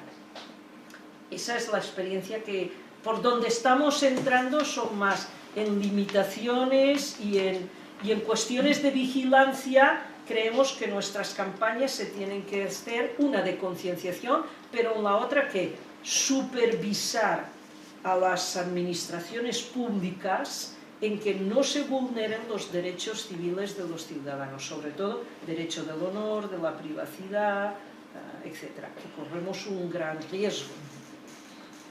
Por ahí es por donde estamos haciendo campañas, y no es fácil tampoco, porque lo que no es fácil es con qué alianzas. El movimiento por la paz es muy débil. Con las de desarme hemos tenido alianzas con el movimiento de desarrollo, de cooperación al desarrollo, que han sido los más activos porque eran los que curaban a las víctimas de las minas. Y han sido activos en las campañas de desarme, las grandes organizaciones de desarrollo han sido las más activas. Pero las cuestiones del armamento nuclear, convocas una charla y hoy en día no va nadie, ese tema tampoco. Y en lo de la robótica y las armas, eso ya nadie tampoco.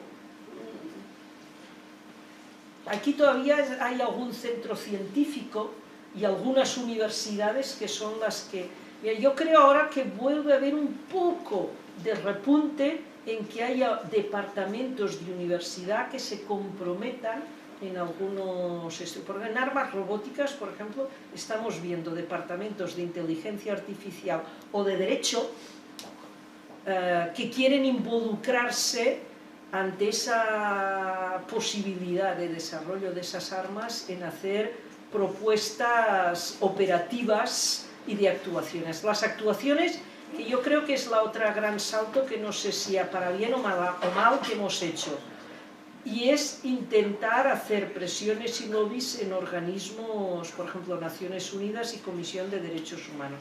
Ahí es donde se han hecho asociaciones, campañas internacionales para incidir en estos estamentos. Y no estamos haciendo tanta campaña de calle, sino más campañas de incidencia política. Somos pocos. A ver, Carmen, y luego tenéis dos preguntas, y yo no sé si vamos a tener muchas más posibilidades. Carmen. Una pregunta concretita, sí, después de la campaña que sí que tuvo cierto eco, bueno, de armas bajo control, ¿ha habido avances en cuanto a, la transparencia de las exportaciones? Igual.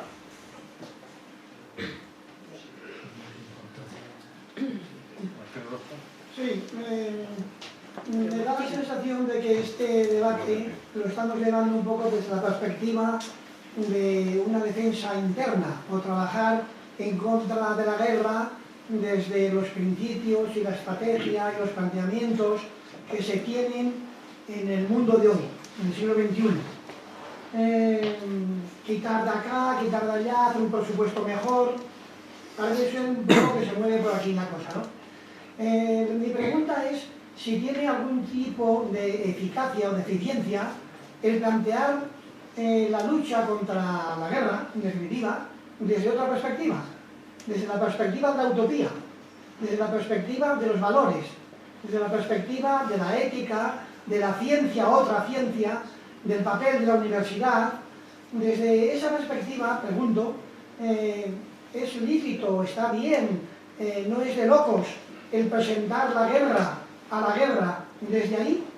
¿O nos tenemos que conformar simplemente con luchar con las fuerzas dentro del propio sistema? Y yo creo que hay avances, Martín, en eso, hay avances. Fijaros, en los últimos años las encuestas de opinión en Europa son desfavorables a que los ejércitos europeos se inmiscuyan en guerras. Son desfavorables. La población europea no da apoyo a los gobiernos cuando quieren. Fijaros que en general, bueno, hay una cosa que nosotros le llamamos el efecto, bueno, nosotros, se le llama así, el efecto CNN, que consiste en que un gobierno, antes de involucrarse en una operación de carácter militar, está 1, 2 o 3 meses generando documentales, informes, etcétera, de la situación tan mal en la que está la mujer, los derechos humanos, los niños, porque si hay que montar toda una parafernalia que acabe diciendo que nosotros vamos a intervenir militarmente para salvar a las mujeres del burka, para salvar a las mujeres de ciertos maridos, para liberar, y no es verdad, pero es el discurso que hay que hacer a la población para justificar, y eso lo edulcoras, porque tú ahora entras en la página de defensa y miras sus vídeos, y el Ministerio de Defensa y los soldados son una ONG humanitaria que están ayudando a los niños en Afganistán, que construyen una escuela, que van en una carretera, y tú dices, oye, ¿vamos allá a matar o a qué vamos a hacer allá? Y eso acaba siendo que en Europa hay un cierto, o ha calado entre la población, que no queremos la guerra. Entonces se han de preparar discursos para justificar este tipo de intervenciones militares. Si no, sería más burdo. Fijaros que la única persona que se atrevió a decir fue una de las Loyola, yo creo la que murió, la del PP, la Loyola de Palacio. Fue la única que dijo, oiga, después no se quejen si el petróleo es más caro.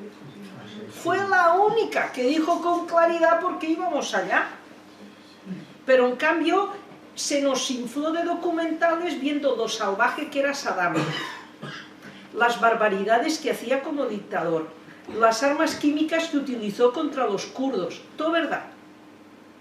Que fueron vendidas por Estados Unidos. Oye, pero que allá íbamos porque queríamos preservar nuestro acceso al petróleo que estaba allá. Revestimos las intervenciones militares justificándola como que vamos a preservar libertad, democracia y derechos humanos. Y eso no es verdad. Y eso se hace ¿por qué? Porque la opinión pública no está dispuesta a justificar una guerra. Y eso es un éxito. Es un éxito. Y no es nada nuevo, que la vieja misión civilizatoria es del colonialismo. O sea, esto es la reversión. A ver, una última, bueno, o penúltima pregunta. Yo quería preguntar si no sería el momento de relanzar el movimiento anti-OTAN.